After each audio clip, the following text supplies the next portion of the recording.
अस्सलाम वालेकुम नाज़रीन, मैं हूं मंसूर अली खान और आप देख रहे हैं मेरे सवाल। नाज़रीन, 9 मई के बाद मेरे कप्तान की तहरीक इंसाफ हर तरफ से मुश्किलात का शिकार हो चुकी है। हजारों कारकुन छुप गए हैं या मुकदमात का सामना कर रहे हैं और बहुत से पार्टी रहनुमा रोजाना की बुनियाद पर पार्टी छोड़ने के ऐलानात कर रहे हैं। कारकुनों के मसाइल और रहनुमाओं की बेवफाई के साथ साथ मेरे कप्तान की पार्टी की माली मुश्किलात में भी इजाफा हो गया है। गुज़िश्ता 17 दिनों में पार्टी अकाउंट से एक भी चेक क्लियर नहीं हो सका, जिसकी वजह से तहरीक इंसाफ के 9 रीजनल और ज़िले दफातर के मुलाजमीन तनख्वाह से महरूम हैं। इन मसाइल की वजह से पार्टी दफातर चलाने में बहुत सी मुश्किलात का सामना है। एक तरफ ये मसले दरपेश हैं तो दूसरी तरफ से मेरे कप्तान के गिर्द शिकंजा सख्त किए जाने की खबरें भी सामने आना शुरू हो गई हैं। हुकूमत ने मेरे कप्तान को ज़मान पाक में नज़रबंद करने, उनकी मुलाकातों और इंटरनेट पर तकरीरें करने पर पाबंदी लगाने पर गौर शुरू कर दिया है। एक अंग्रेजी जरीदे में शाया होने वाली खबर तो खासी खौफनाक है, जिसके मुताबिक मेरे कप्तान का कोर्ट मार्शल करने का फैसला भी हो सकता है। ये कोर्ट मार्शल जिन जराइम में किया जा सकता है उनमें सजाए मौत भी मौजूद है। खबर के मुताबिक इस केस में तहरीक इंसाफ छोड़ने वाले फयाजुल हसन चौहान और फिरदौस आशिक अवान समेत कई दूसरे रहनुमा भी मेरे कप्तान के खिलाफ वादा माफ गवाह बनने के लिए तैयार हैं। नाज़रीन, मेरे कप्तान अपने सियासी करियर के मुश्किल तरीन दौर से गुजर रहे हैं और पार्टी टूट फूट का शिकार है। किसी के वहमो गुमान में भी नहीं था कि हालात इतनी जल्दी पलटा खा जाएंगे।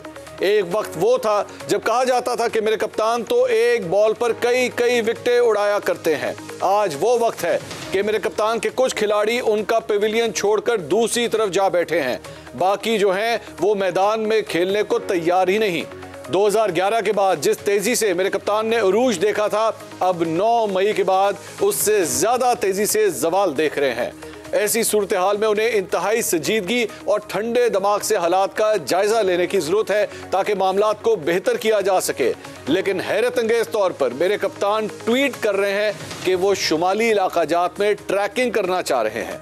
नाज़रीन, शायद मेरे कप्तान को अंदाजा ही नहीं कि उनकी जमात किन हालात से गुजर रही है।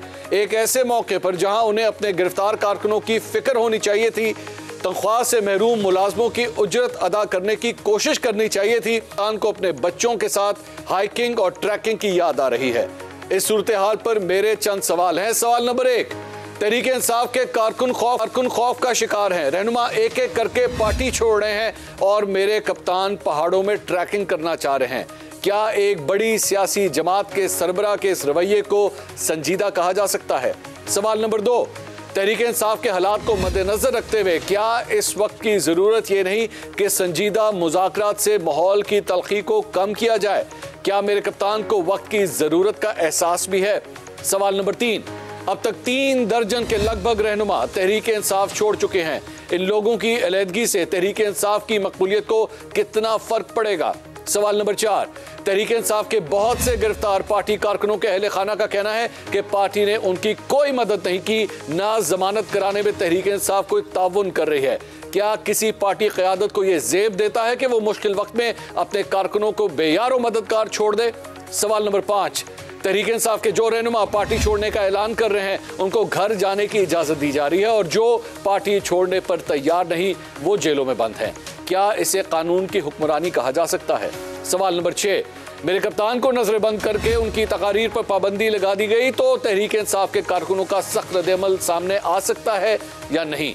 सवाल नंबर 7, अगर हुकूमत मेरे कप्तान का कोर्ट मार्शल करने और उन पर फौजी अदालत में मुकदमा चलाने का फैसला करती है तो ये फैसला आलमी सतह पर किस नज़र से देखा जाएगा?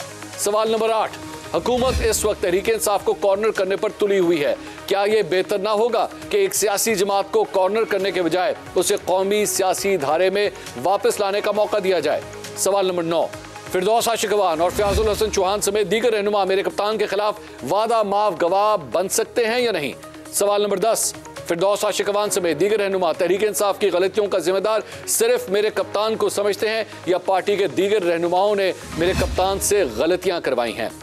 इन तमाम सवालों के जवाब ढूंढने की कोशिश इस वक्त पाकिस्तान तहरीक इंसाफ की साबका रहनुमा फिरदौस आशिक अवान साहिबा इस वक्त टेलीफोन लाइन पर हमारे साथ ही मौजूद है। फिरदौस साहिबा, बहुत शुक्रिया, आपने हमारे लिए वक्त निकाला।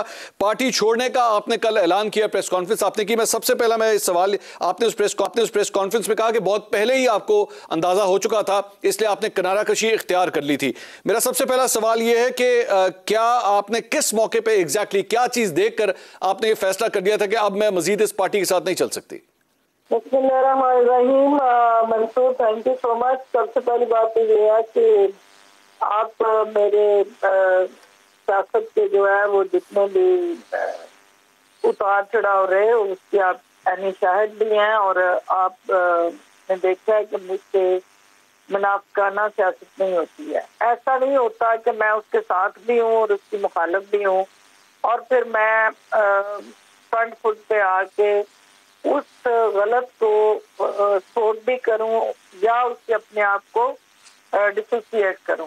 क्योंकि ये जो पार्टी के अंदर एक चला हुआ था तरीकाकार, वो मेरा वफाक के अंदर, ये जिस दिन मैं वफाक में आई, ये पहले 6 दिनों में जो अब क्राइसिस है ना, पहले 6 माह में ये काम खत्म हो जाना था। जिस किस्म की तसादम की सूरत हाल पैदा कर दी गई थी और फर्स्ट 6 मंथ में ये अदारे एक दूसरे के आमने सामने आ चुके थे, तो आपकी बहन ने वो 12-13 महीने जो थे वो एक पुल का किरदार अदा करके उसके अंदर जो कौमी बयानी है उसको सामने लेके आए थे हम। अच्छा, आपने कौमी बयाने की बात की। फिरदौस साहिबा, ये बताइए कल्प्रिट कौन था, कौन ऐसा शख्स था, कौन से वो लोग थे जो आपकी नजर में पार्टी को गलत रूट के ऊपर लेके गए, गलत रास्ता दिखाने वाला कौन था?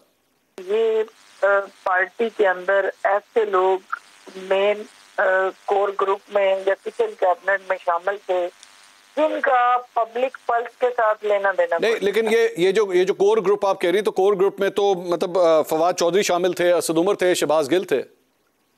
मुझे बताएं, असद उमर साहब हूँ या मुराद सईद हूँ या आपके बाकी जिसका भी आप नाम ले लें, अगर इमरान खान का नाम उनके नाम के साथ से हटा दिया जाए तो ये अपने हलकों से काउंसलर भी नहीं मुंतखब हो सकते। इनका जो सिर्फ और सिर्फ एक ही सक्सेस स्टोरी थी कि खान साहब की जो लेबल और ब्रांड था उसको ये बेच रहे थे, जिसकी वजह से निचली सतह के मसाइल, जो नेशनल लेवल के चैलेंजेस और जो ओवरऑल एक गवर्नेंस का मैकेनिज्म होता है, एक सर्विस डिलीवरी प्रोग्राम होता है, एक आपकी चेन ऑफ कमांड होती है, एक आपका जो है वो ओवरऑल जब गवर्नमेंट का स्ट्रक्चर बनता है तो उसके अंदर एक रोल होता है, मुख्तलिफ स्टेक होल्डर्स होते हैं। क्योंकि इनका मेजॉरिटी का एक्सपीरियंस नहीं था, राह हैंडेड थे और वो स्ट्रीट बॉय जो गली मालों में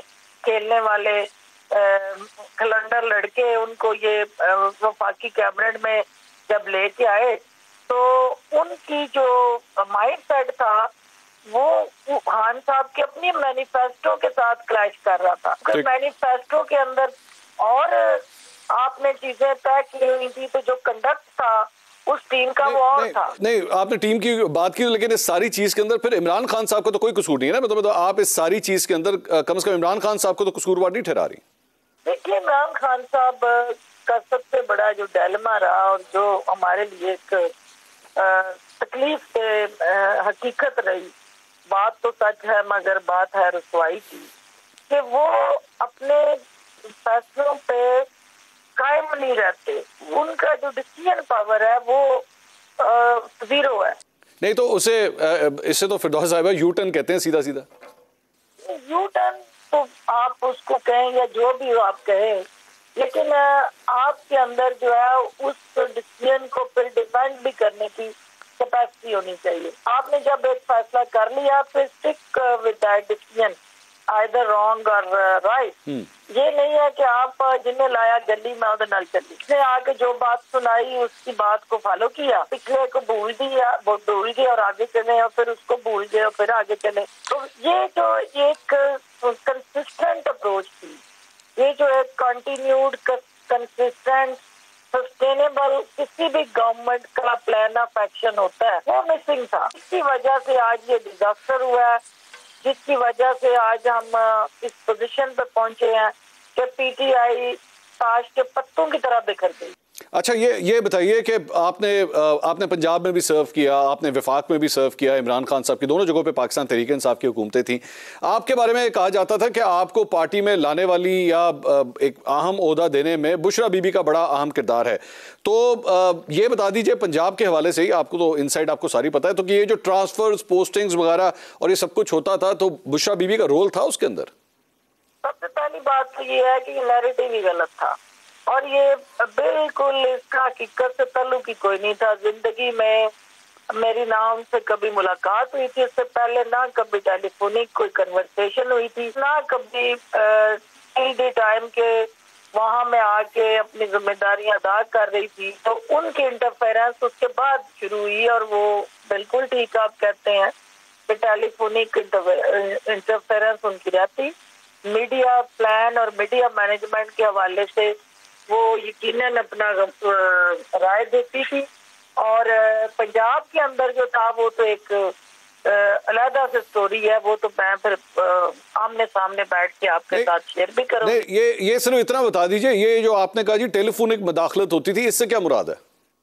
मेन कि अगर आप चले गए हैं सलीम साफी के प्रोग्राम में, बाकायदा फोन करके आपको डांट टपट कर रही होती थी कि आप वहाँ क्या लेने गए हैं। अगर आप हामद मीर के प्रोग्राम में गए हैं तो जी वो हामद मीर का उसको बैन करो, उसके प्रोग्राम में नहीं जाना।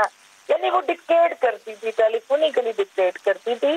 और खान साहब का ये मौकफ कि वो पर्दादार खातून है और उनका सियासत से कुछ लेना देना नहीं, उनकी सियासत के अंदर जो दखल अंदाजी थी वही आज खान साहब को बंद गली में ले गई है, क्योंकि उन्होंने उनकी आवाज को सुना और बाकी अदारों की और अपनी पार्टी की आवाज को उन्होंने निगेट किया। एक खातून की आवाज इतनी ताकतवर थी कि जिसने सारे निजाम को मलिया मेट कर दिया। अच्छा, ये बताइए, आपने बतौर तर्जुमान हुकूमत पंजाब आपने काम किया और जब आप उस वक्त ये काम कर रही थी तो उस वक्त के वज़ीर आला उस्मान बुज़दार के ऊपर बड़ी तनकीद होती थी कि जनाब ये सही काम नहीं कर रहे और इस शख्स को जो है वो तब्दील होना चाहिए।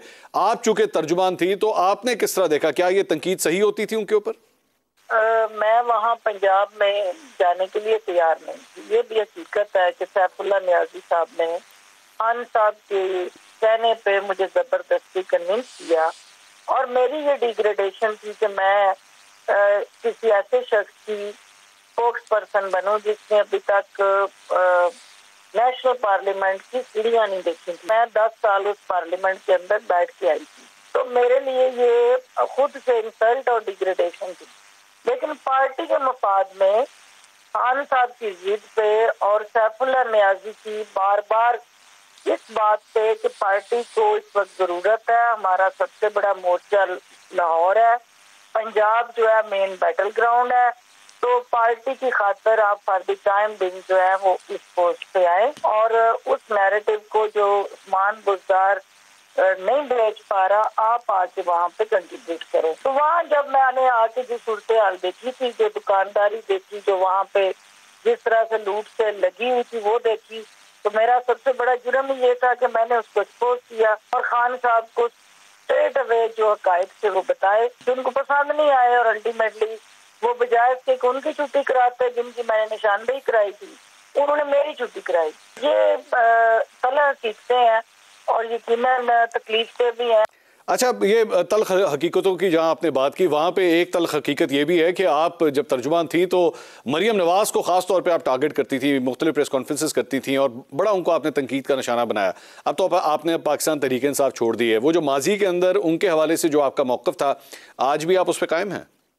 देखिए, सबसे पहली बात तो ये है कि मेरी पार्टी जिम्मेदारी यही लगाई गई थी। पार्टी की मुझे बीइंग अ वुमन जो है वो टास्क ही यही मिला था कि आई हैव टू फिक्स हर, और मैं उस अपनी जो जिम्मेदारी है उसको ईमानदारी से 100% विद फुल कमिटमेंट अदा करती रही हूँ। मैं आज भी समझती हूँ कि जो मैंने उस वक्त जो है वो मौक़िफ़ अपनाया, मैं आज भी इस मौक़िफ़ पे इसलिए कायम हूँ कि मेरा एक सियासी जो नजरिया, सोच और एक अपना तरीकाकार है, लेकिन पार्टी के अंदर जो आपकी विदिन नॉन लीग की एक वन मैन शो जिस जगह पे भी होगा, वहाँ पे पार्टी के अंदर आपको जब स्पेस नहीं देंगे, नून लीग हो या कोई भी हो, तो या पीटीआई क्यों ना हो, तो आपको फिर वहाँ पे क्राइसिस जन्म लेते हैं। क्राइसिस जन्म लेते। बहुत बहुत शुक्रिया फिरदौस आशिक अवान साहब। पाकिस्तान तहरीक इंसाफ की साबका रहनुमा फिरदौस आशिक अवान साहब हमारे साथ मौजूद थे। आपने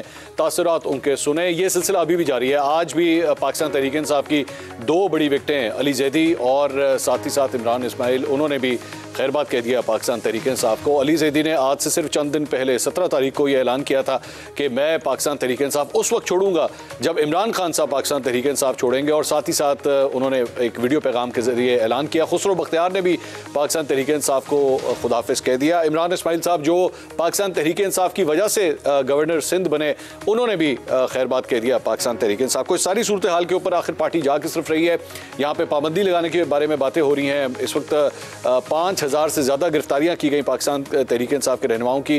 क्या होगा, मामला किस तरफ जाएगा? इस वक्त हमारे साथ दो और दीगर मेहमान मौजूद हैं। पाकिस्तान तहरीक इंसाफ के वकील भी रह चुके हैं, माहिर कानून है अहमद अवैस साहब जो हमें ज्वाइन कर रहे हैं। मुस्लिम लीग नून के सीनियर रहनुमा तारिक फजल चौधरी साहब भी इस वक्त हमारे साथ मौजूद हैं। दोनों मेहमानों का बहुत बहुत शुक्रिया। अहमद अवैस साहब, ये सारी गुफ्तगू अभी थोड़ी देर पहले फिरदौस आशिक अवान साहब हमारे साथ मौजूद थी। बड़े सीरियस एलिगेशंस उन्होंने लगाए कि पार्टी को किस तरह चलाया जा रहा था, और आज जिस जगह पे पहुंचे हैं, जिस जगह पहुंची है पार्टी, इसमें इमरान खान साहब का पार्टी की अपनी गलत पॉलिसियों का ही नतीजा है जिसकी वजह से सब कुछ हुआ है। किस हद तक हकीकत लगती है? क्या है कि ये वही रियलिटी चेक है जो एक्चुअली इमरान खान साहब को, पीटीआई को चाहिए था, जो अब जिस सूरत में हम देख रहे हैं? बिस्मिल्लाहिर्रहमानिर्रहीम। देखिए, मोहतरमा फिरदौस आशिक अवान साहिबा ने जो कुछ कहा है, अपना ज़ाती एक्सपीरियंस भी है उनकी, इसमें टाइमली उनकी अपनी रिजेंटमेंट भी है कि पार्टी ने शायद उन्हें इससे पहले खैर बात कह दिया था, तो वो अब उनको मौका मिला। दूसरी बात यह है कि वो पहले वो आपको याद होगा कि वो पीपल्स पार्टी में थी, वो पीपल्स पार्टी से छोड़ के इधर आई थी। तो वो एक जब इंसान को अपने पसंद और नापसंद की बुनियाद के ऊपर या अपने इंटरेस्ट की बुनियाद पे जब वो लॉयल्टी को चेंज करने का आदी हो जाता है, तो वो फिर इस बात को बुरा भी नहीं महसूस करते। तो शायद ये एक वजह होगी उन्होंने जो कहा, बल्कि क्योंकि उनका पर्सनल एक्सपीरियंस है, उसके मुतालिक मैं क्या कमेंट कर सकता हूँ। लेकिन जहाँ तक दूसरी बातें हैं उनके मुतालिक मैं आपसे ये कहूँगा कि इमरान खान के साथ बहुत सारे जो रफ़का उनके जो छोड़ गए, उनके करीबी भी थे, उनके इनर कोर के भी मेंबरान थे, और उसके बाद उनके वर्कर्स हैं, उनके पास उनके एमपीएज एमएनएज हैं। अगर आप इसको ज़रा देखिए तो उसमें बहुत सारे एस्पेक्ट हैं जो देखने वाले हैं कि या आज की जो इस वक्त हुकूमत है, इसमें पंजाब की केयर टेकर है और उसमें पीडीएम की हुकूमत है। इन दोनों ने मिलके ये कंस्पायर ज़रूर किया है कि हर किस्म का गैर अखलाकी रवैया अख्तियार करके, आइन को बालाए ताक रख के, आइन के अंदर फंडामेंटल राइट्स जो महफूज किए गए हैं उनको बिल्कुल इग्नोर करके इनको ऐसा सबक सिखाया जाए, इनको तंग किया जाए, इनके ऊपर मार धाड़ और फिजिकल वायलेंस के साथ साथ इनकी फैमिलीज के साथ जो गैर अखलाकी सलूक किया जाए। अगर कोई बिजनेसमैन है तो उनके बिजनेस को तबाह करने की धमकी उनको दी जाए और उसको स्पॉइल भी किया जाए। तो ये एक्सप्लॉयटेशन है जो आर्टिकल 3 में आती है। अगर आप पाकिस्तान के आइन को देखिए तो आर्टिकल 3 जो है वो है कि एक्सप्लॉयटेशन किसी किस्म की भी, इफ इट इज डन और परपेट्रेटेड बाय द गवर्नमेंट, तो वो कंडेम किया है उसको, और वो उसको अनकॉन्स्टिट्यूशनल एक्ट का करार दिया गया है, बड़ा सख्त। ठीक। लेकिन ये सारी बातें हो रही हैं, इसका मतलब है कि कानून की गिरफ्त जो है वो कमजोर हो गई है। देखिए, जब किसी मुआशरे में से कानून की गिरफ्त कमजोर होगी तो इंडिविजुअल ताकतवर हो जाएगा, इंस्टीट्यूशन कमजोर हो जाएगा। जब इंस्टीट्यूशन कमजोर होगा तो इंडिविजुअल जो है वो दंदनाता फिरेगा, वो अपनी मर्जी के पसंद और नापसंद की बुनियाद के ऊपर फैसले करेगा, और इंस्टीट्यूशन की इतनी कमजोरी होगी कि वो उसके फैसले को डिक्लेयर इलीगल और अनकॉन्स्टिट्यूशनल डिक्लेयर करने के लिए भी उनके लिए मुश्किलात सामने आएंगी। आपके सामने हुआ कि सुप्रीम कोर्ट में जब उन्होंने आइन के मुताबिक एक फैसला किया। चौधरी साहब का भी मौकफ आपकी इस बात के ऊपर लूँ, ये बड़ा इंपॉर्टेंट लफ्ज आपने यूज किया, एक्सप्लॉयटेशन का। डॉक्टर तारिक फजल चौधरी साहब, मुस्लिम लीग नून एक ऐसी जमात है जो खुद इस बात के बारे में कहती रही कि इमरान खान साहब के दौरे हुकूमत में हमें एक्सप्लॉयट किया गया, हमें जेलों में बंद किया गया। लेकिन अभी थोड़ी देर पहले अहमद अवैस साहब ने जिस चीज़ का जिक्र किया कि कारकुनों को सिर्फ टारगेट नहीं किया जा रहा, उनकी फैमिलीज को टारगेट किया जा रहा है, उनके घरों पर छापे मारे जा रहे हैं, यहाँ तक कि ये भी कहा जा रहा है कि आपके कारोबार को जो है वो तबाह कर दिया जाएगा। इस सारी चीज़ में आपके ख्याल में वाकई ये जीत है जिसे सेलिब्रेट किया जा सके मुस्लिम लीग नून की जानिब से? बिस्मिल्लाहिर्रहमानिर्रहीम। मंसूर साहब, सबसे पहले तो मैं इस्लामाबाद के हवाले से बात करूंगा कि ये जो बात आपने की है कि पीटीआई के जो लीडर्स हैं उनको और उनके कारकुनों को और बिलखुसूस साथ न सिर्फ उनको बल्कि उनकी फैमिलीज़ को कोई टारगेट किया गया है। मुझे इस्लामाबाद में जो पाकिस्तान का दारुल खिलाफा है और यहाँ 3 सीटें थीं और 2018 के इलेक्शन में ये तीनों सीटें जितवाई गई पाकिस्तान तहरीक इंसाफ को। मुझे ये बताएं कि यहाँ कौन सा ऐसा लीडर है, कौन सा ऐसा कारकुन है जिसको या उसकी फैमिली को टॉर्चर किया गया। और अगर इस्लामाबाद वफाकी दारुल हुकूमत की मिसाल मैंने आपके सामने रखी है तो बाकी भी आप अंदाज़ा लगा लें कि कहाँ किसकी फैमिली को टॉर्चर किया गया होगा। मैं अगर किसी ने किसी की फैमिली को टॉर्चर किया तो मैं इसकी हिमायत नहीं करता। पहली बात तो ये है, नया सियासत में इस बात की गुंजाइश होनी चाहिए। लेकिन अगर आप उस सैनरियो की बात कर रहे हैं जो 9 मई, जिसे मैं 9 मई नहीं बल्कि पाकिस्तान का 9/11 कहता हूँ, उसके बाद सैनरियो यकसर चेंज हो गया। पाकिस्तान में ये सियासी असलूब नहीं है, ना ये सियासी तरीक़ाकार है कि आप इससे पहले 1 साल मुसलसल इदारों के ख़िलाफ़ हर्जा रसाई करें, उनके ख़िलाफ़ कभी गद्दार, कभी आप उन्हें कहें कि वो मीर सादिक हैं, मीर जाफ़र हैं, सिपा सलार को कहें जनाब कि वो कभी जानवर कहें उसे, कभी न्यूट्रल कहें। ये जो 9 मई का वाक़या है ये कोई एक दिन की पैदावार नहीं है। अभी तो इमरान खान साहब कहते हैं ना, कहते हैं जनाब को लोग कुछ और थे। डॉक्टर साहब, I want you to build your argument. I am sorry मैं आपकी बात काट रहा हूं। I want you to build, जरा एक ब्रेक का कहा जा रहा है, मैं ब्रेक से वापस आके आप यहीं से अपनी डिस्कशन को, अपने जवाब को प्लीज यहीं से कंटिन्यू कीजिएगा। आई एम सॉरी, मुझे चूंकि ब्रेक लेनी पड़ी है। नाज़रीन, एक छोटी सी ब्रेक लेते हैं, ब्रेक के बाद डॉक्टर साहब को मौका देते हैं वो अपनी बात कंप्लीट करें। Please stay with us. नाज़रीन, welcome back after the break. Break से पहले डॉक्टर तारिक फजल चौधरी साहब मेरे सवाल का जवाब दे रहे थे। उन्होंने कहा कि जब गद्दारी के फतवे लगाए जाएं और बात यहाँ तक पहुँच जाए तो उसके बाद एक रिएक्शन भी आता है। डॉक्टर साहब, एक तो आप अपनी बात कंप्लीट कीजिएगा और इसी में मेरा एक सब क्वेश्चन भी साथ ले लीजिए कि पाकिस्तान तहरीक इंसाफ के रहनुमाओं के हवाले से मुख्तलिफ फ्लायर्स आज लगे हैं, मुख्तलिफ होर्डिंग्स लगी हैं इस्लामाबाद के अंदर भी और मुख्तलिफ शहरों के अंदर, जहाँ पर एक्चुअली उन्हें गद्दार करार दिया गया है। उनकी तस्वीरें वहाँ पर लगाई गई और मुस्लिम लीग नून के वर्करों की जानिब से उसके ऊपर जूते भी फेंके गए हैं। तो ये सब कुछ तो सर आपके दौर में भी अब हो रहा है? अच्छा, जो मैं बात कर रहा था मैं ज़रा जल्दी से वो मुकम्मल कर लूँ।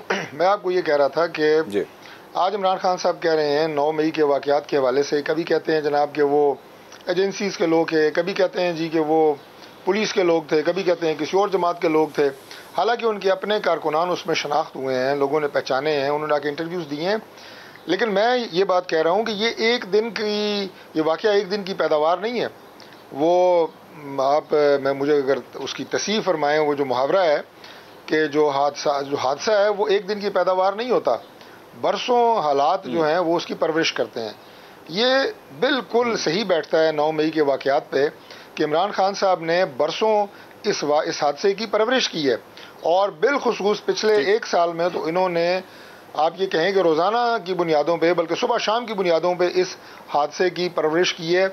और जो अपनी नफ़रत अंगेज़ तकारीर के ज़रिए इदारों के ख़िलाफ़, अफवाज के ख़िलाफ़, उनके अफसरान के ख़िलाफ़ नाम ले लेके उन पर वो इल्ज़ाम लगाए हैं कि जो पाकिस्तान की तारीख़ में कभी नहीं लगाए। उनके ऊपर 302 के मुकदमात थोपे हैं बराह रास्त नाम ले लेके, ये कभी नहीं हुआ।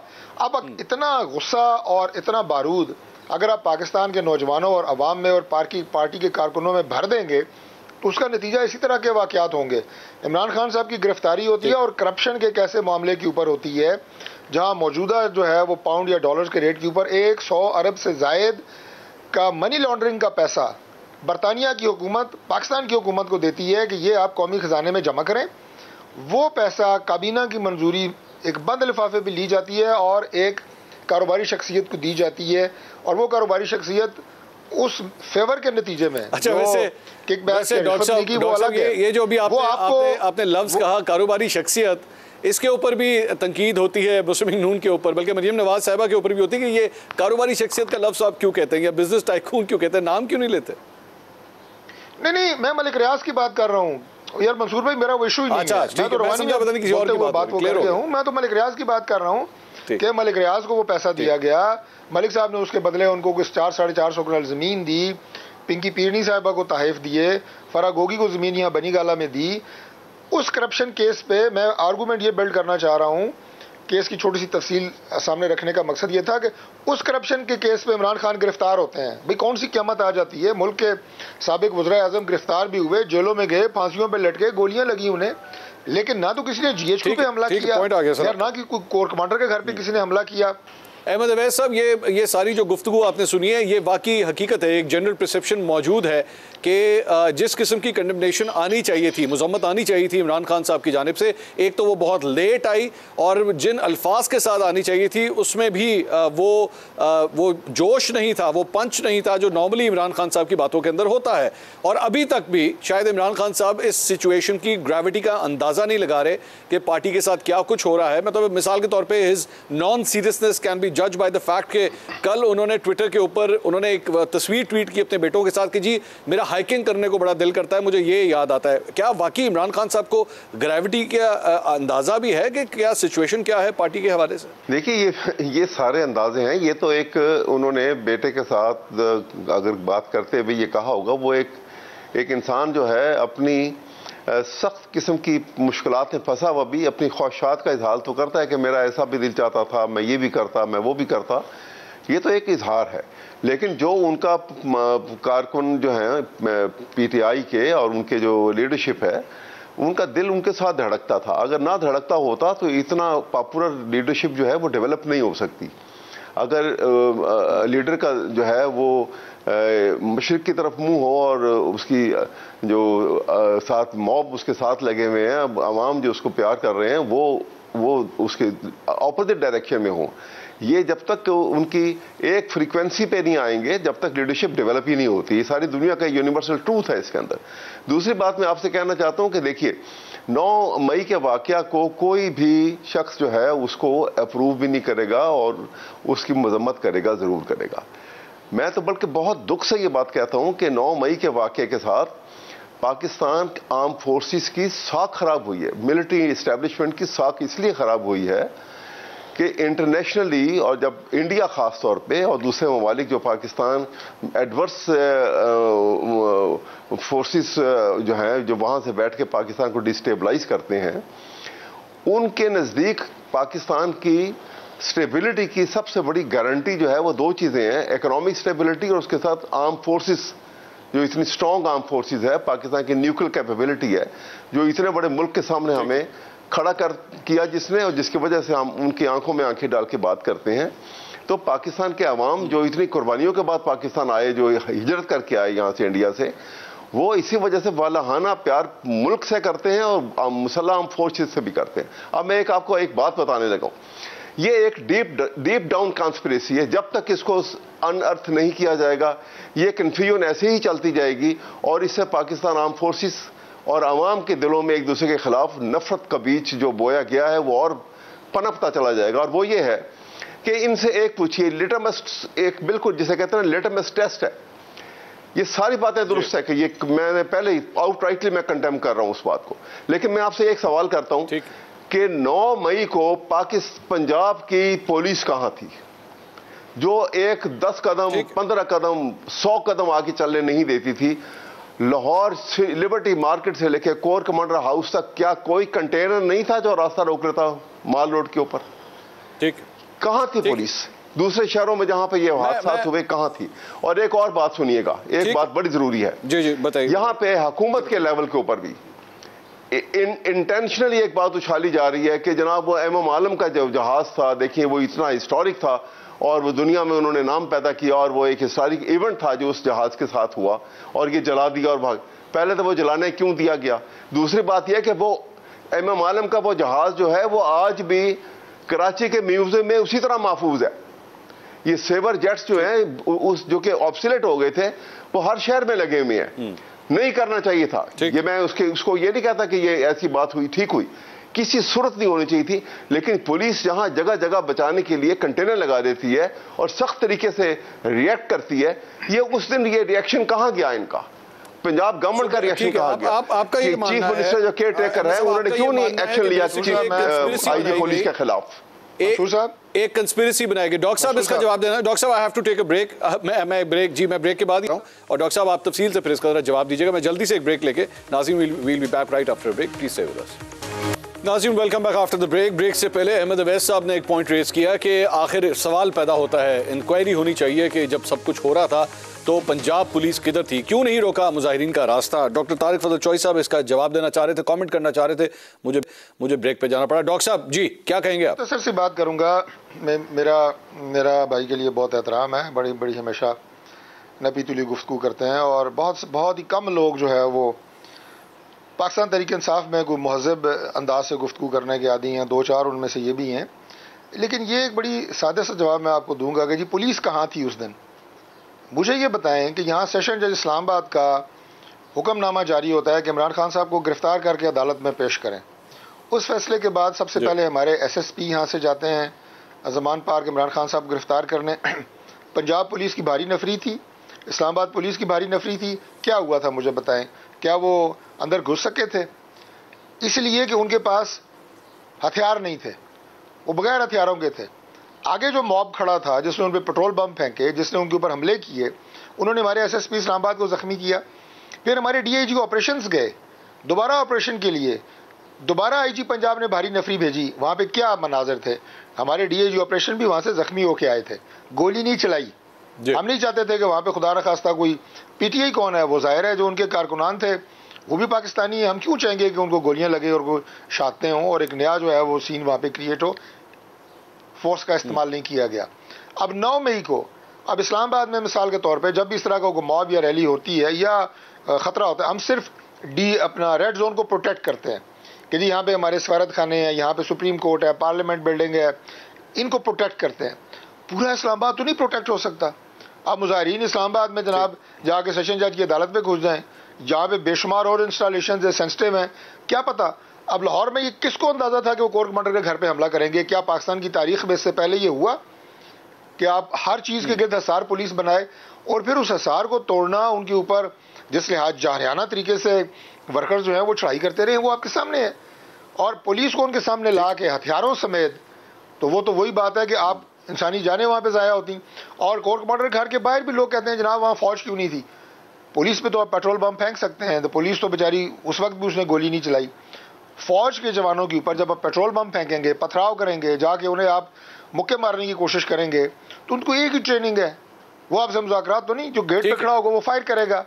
आप फिर वहां पे फिर वही खतरा। इसलिए ये रिस्ट्रेंट शो किया गया है, रिस्ट्रेंट शो किया गया है और बहुत अच्छा किया गया है कि यूज ऑफ फोर्स नहीं किया गया 9 मई को। मैं इसे सपोर्ट करता हूँ। ओके अहमद अवैस साहब, ये आर्गूमेंट इसी के अंदर, ये जो थोड़ी देर पहले डॉक्टर साहब कह रहे हैं, इसी आर्गूमेंट का एक दूसरा हिस्सा ये भी है। ये कहा जाता है कि जनाब इससे बेहतर क्या होगा कि आप अगर क्राउड लेके जा रहे हैं और आपको इंगेज ना किया जाए। क्राउड तो खुद कहता है कि जनाब देखें हमें रोका ना जाए, हम यहाँ तक पहुँच जाएंगे, वहाँ तक पहुँच जाएंगे। असल फिर उसके बाद जिम्मेदारी तो आपके अपने क्राउड की आती है, आपके अपने रहनुमाओं की आती है कि उनको वो क्राउड संभालना चाहिए था, लेकिन नहीं संभाल सके। और हकीकत ये है कि there are evidences lying over there कि जी लोगों को कहा गया कि जी पहुँचे फला जगह पे पहुँचे और हमने वहाँ पे पहुँच कि ये कर देना है, वो कर देना है।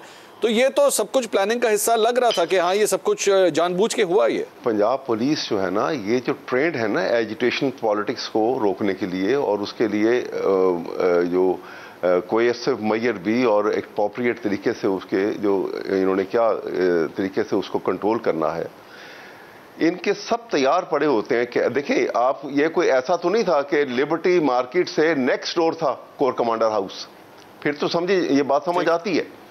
लेकिन जहां कोर कमांडर हाउस जो है वो लिबर्टी मार्केट से को 5-6-7 किलोमीटर दूर है और पैदल चल के जाना सबने। ठीक है, तो ये तो कह लें आपके फौरन एक गज के 100 गज के फासले के ऊपर, ये 200 मीटर के फासले पे तो ये एकदम से उनको रोका नहीं जा सकता था, लेकिन 2 किलोमीटर या 3 किलोमीटर दूर जाके तो उनको रोका जा सकता था। मैं तो कहता हूं कि I feel pain in my heart जब मैं अपनी फौज के मुतालिक ये महसूस ये करूं कि एक कोई हमारा पाकिस्तानी जो है उसके दिल में फौज के लिए एक बुरे ख्यालात हैं, या फौज जो है उनके खिलाफ जो है जब रिएक्ट करेगी। टाइम हो गया। I wish I could continue this, it is a very important discussion, लेकिन आपके अच्छे रिमार्क्स के ऊपर कि कोई सोच भी नहीं सकता, द हार्ट हर्ट्स कि ये इस तरह का वाकया क्यों पेश आया। नाज़रीन, प्रोग्राम में वक्त खत्म हो गया। कल इंशाल्लाह आपसे दोबारा मुलाकात होगी। अल्लाह हाफिज़।